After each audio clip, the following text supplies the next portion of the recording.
Hey guys, what's up? So I kind of like started talking about this in the news video that I made yesterday, but then that stupid video was getting so long.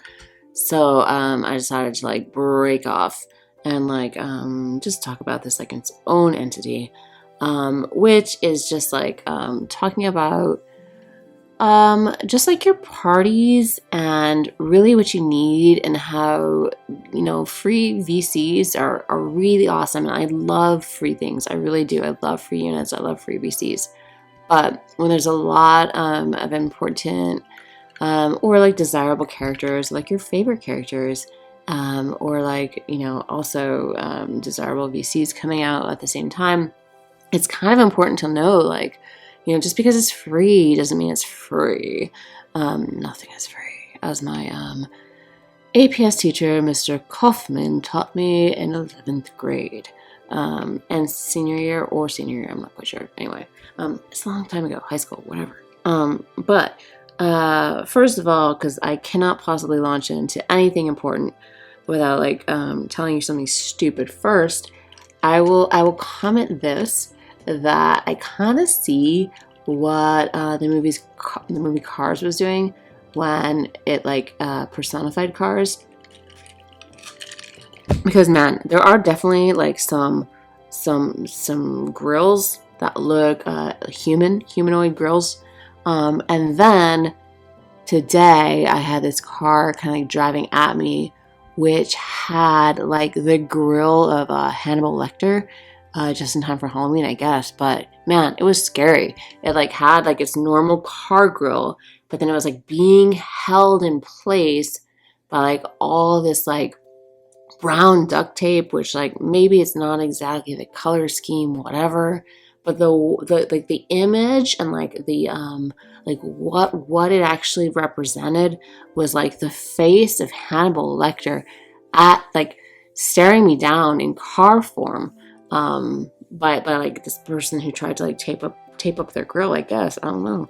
And, sucks for that guy too. He probably did it because he had to do it, but as a result, he ended up scaring me a lot. So that was kind of creepy. But I guess we're getting in time for it because like we're almost in the spooky month.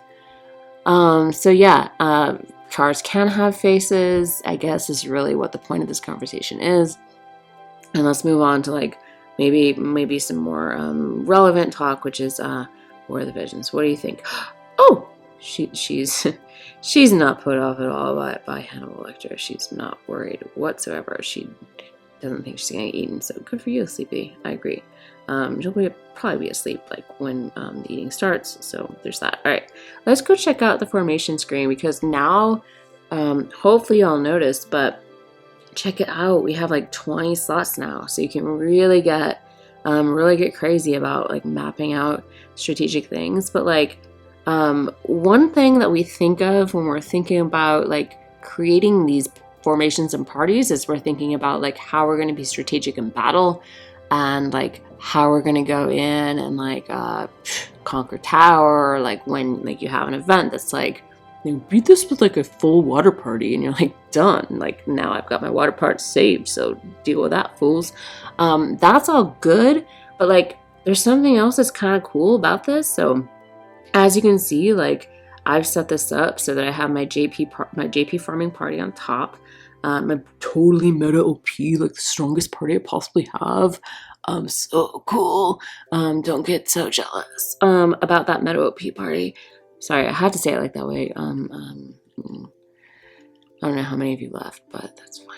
I'm cool with that. Yeah, this is my Grinders party, which I think kind of fulfills the role of like affinity and resonance, because like you could have a separate one for that, but like I don't know. These are the guys that are grinding. Like we're grinding together and we're building things up. These are my up and comers. So do what you want if you want an extra one for that. I just like left a blank for trials, because that's always going to be there, and I kind of wanted it in the middle.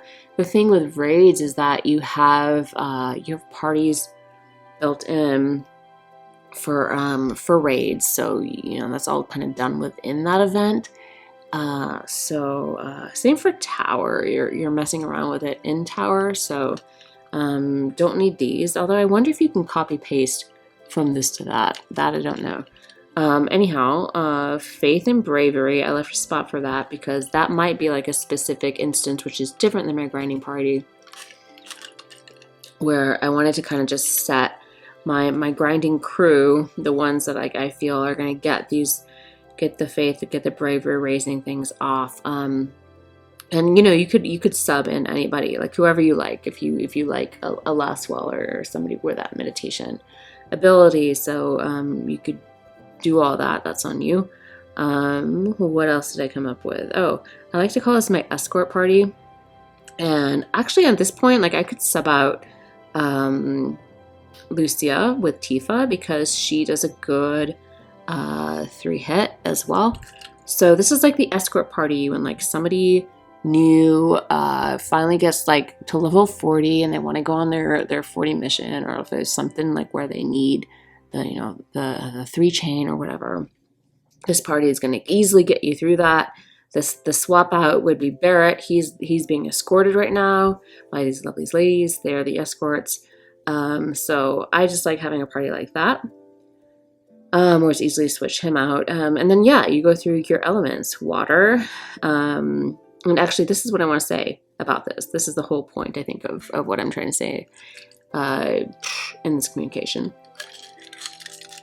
Is that like I feel like when you set your teams up and you're looking at your strongest water party, and hey, by the way, I'm not saying these are best in slot like equipment combinations and VC combinations, so just chill out for a second, like just stop it in the comments. I was like, my eyes were bleeding when I was putting these together. I was putting things together for so long, and like I think I needed to like take a nap afterwards, and like nap for like an hour or so, and like woke up feeling super, super gross and whatever. But like I really just wanted to put together something. Like mainly I was trying to pick like my top 5. And then like could play around like with the VCs, and also like kind of a cool thing about putting these parties together is it also highlights your Esper resonance for certain characters, and like realizing where the overlaps are and like where you might need to work. And this might give you some ideas, like when you want to put a grinding party together, like who do you want to use to build up further resonances? Because like when you have, especially in some of these elements, a heavy magic presence, you can't have Bahamut on everybody, so you have to like kind of differentiate.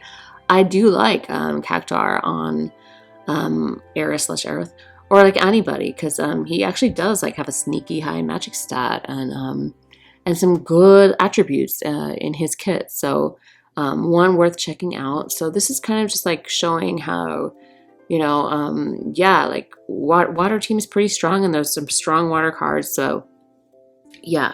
Like I said, don't, this is not like, I'm not saying I'm best in slot. I'm just showing off, different combinations, but the whole purpose of this is like to think about like what you got going on. So this would be like, I think my strongest win party is like what I came up with. And look, like this is a super heavy missile attack team. I threw in Ayaka because like I just felt like I probably should. But like some other options outside of her would have been Dario. Dario is pretty strong. Old Doa for sure. So my issue with Old Doa is that like, you know, I just for a long time don't like her. And then like I'm growing partial to her, spoiler alert, story-wise. And then we have Yurima, who like I was, oops, no, don't do that. Oh no, what did I do? All right.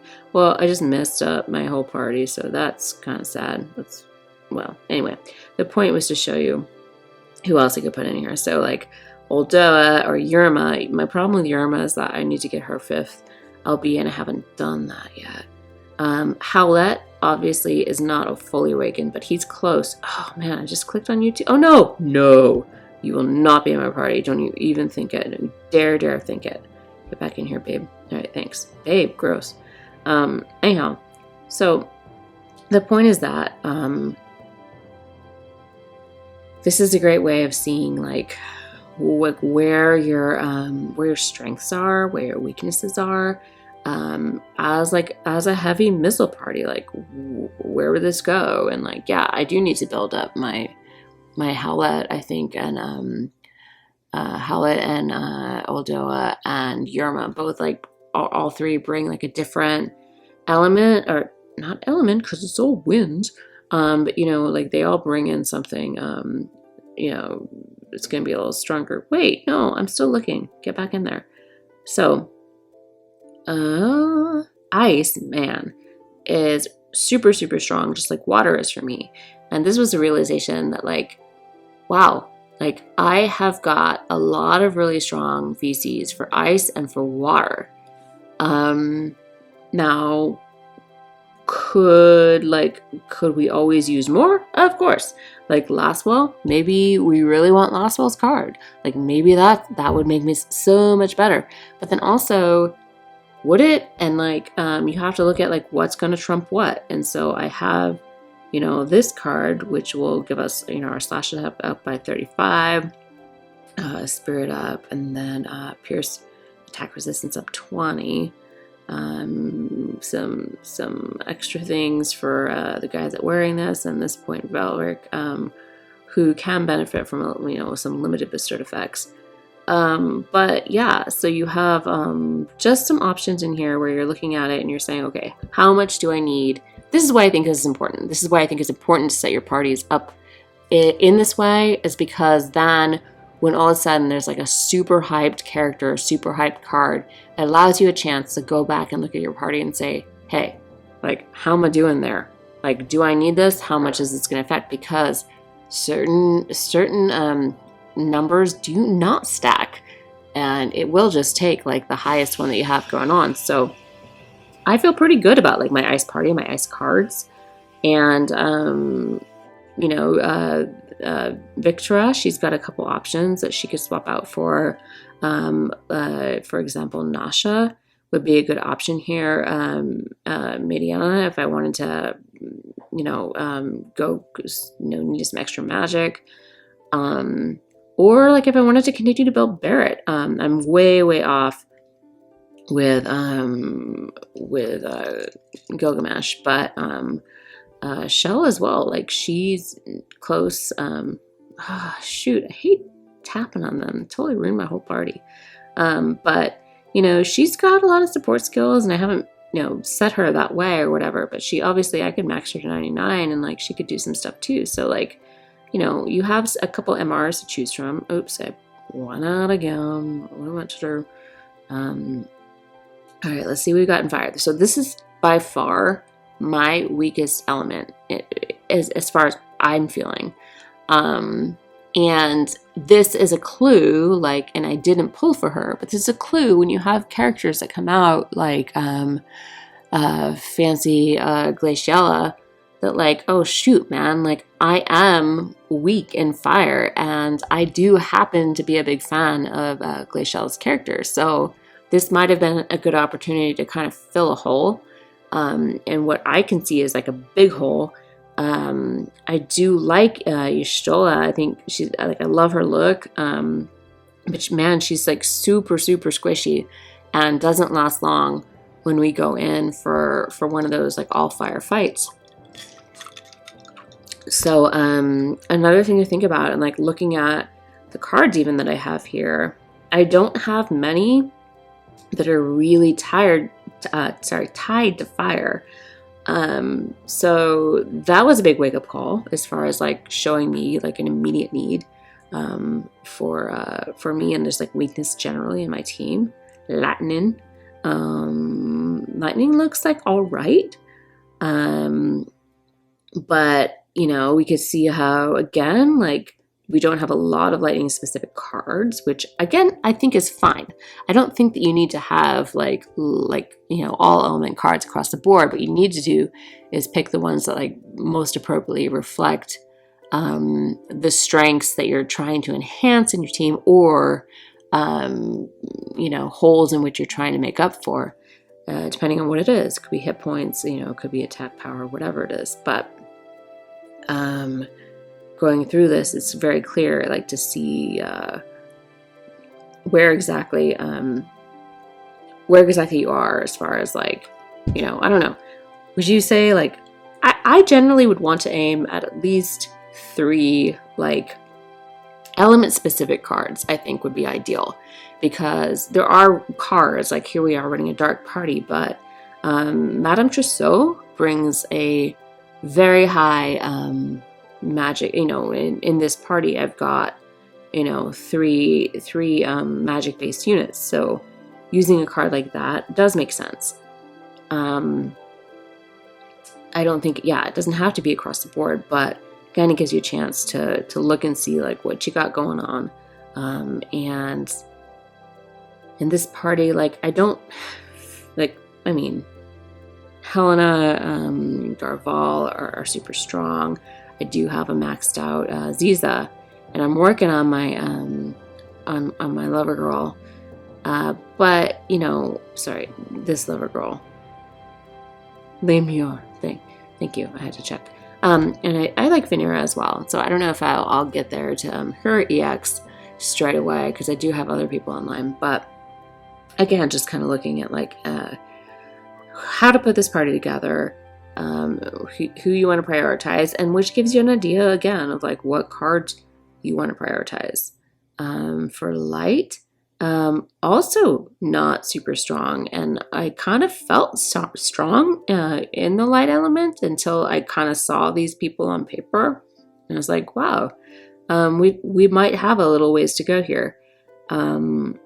And I still I really like using Mama's card, because I feel like that extra agility and that high magic boost it's giving to the person that you're slapping it on is worth like, the like missing out on the element bonus. But in general, not my strongest party. I would be kind of frightened to like walk into the tower of this party. And yeah, I know, I get it. Like in tower, we're gonna switch them all up, and it's gonna be a shite show. But I just thought it was helpful to see kind of exactly like where I stand. That was the last one, yeah. I'm pretty sure that was the last one.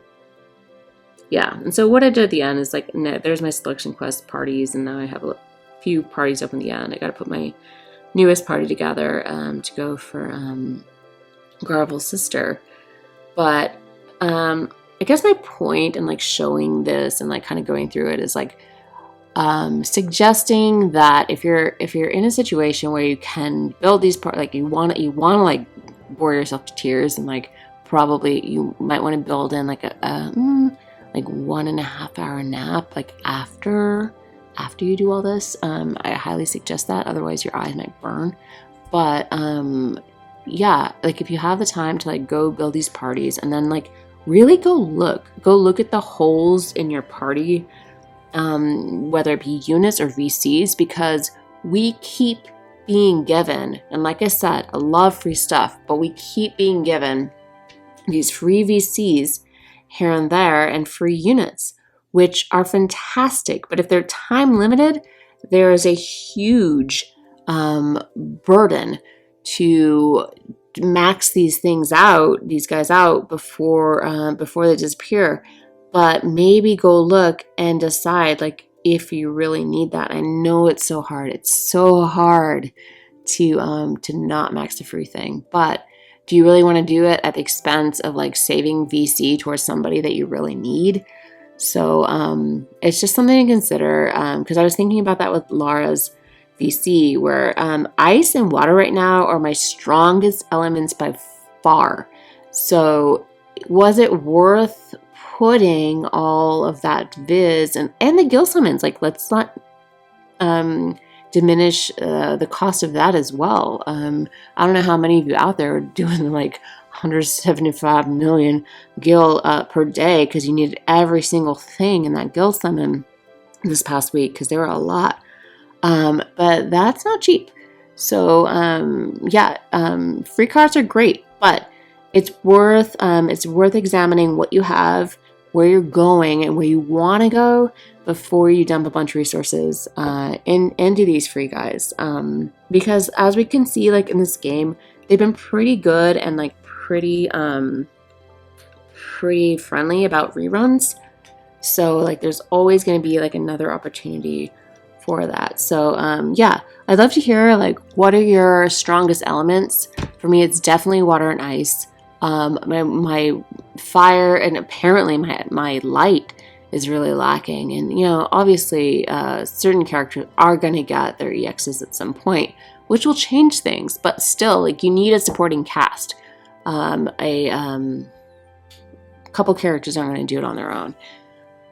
So yeah, would love to hear what y'all think about what you're doing when you get the free VCs, free units, and do you just go all in? Because like I've kind of been in that habit, and I kind of feel like I need to break out of it because it's really been sucking up my resources. And I gotta keep my eye on the prize, man. Like I'd love to pull for Elena, but I just don't have it when like I want to. What I really want is knocked down the line because I am. Oh, I didn't even show you my Earth party. I don't think because I don't think I even have an Earth party. Let's go to see what I have one. But yeah, probably. Oh yeah, I didn't even make one. Well, that's lame and embarrassing, but it's true. Like I don't think I even have an Earth party. Let's go see who my units are real quick. Units. Earth. Okay, so I have Luelle, who I really, really, really love. But she's it. Like, she's pretty much like the pinnacle there. Kill Faye, when she gets her EX, will be super great, and they'll partner really well together. Mont, he can be good. But yeah, getting Noctis in there, man, that's great. And I don't know about you, but like, obviously guild battle is a huge draw, and that's a major incentive for the party that you're building, and for the units that you're pulling for, and the VCs that you're pulling for, and the units and the VCs that you choose to build. So if you're competitive in guild battle, that's definitely an incentive.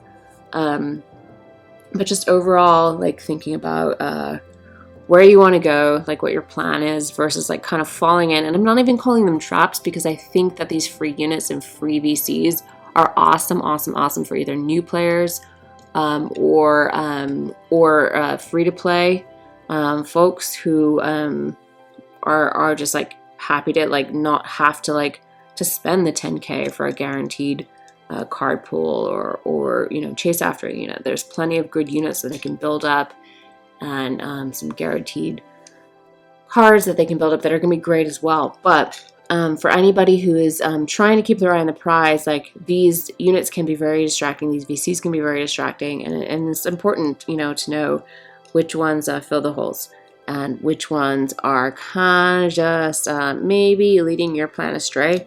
So be smarter than that is all I'm saying. And yeah, thanks for letting me rant on for 23 minutes. Gross. Ugh. All right, I hope I lost you 22 minutes ago, but if not, then hey, thanks for hanging out, and as always, cheers.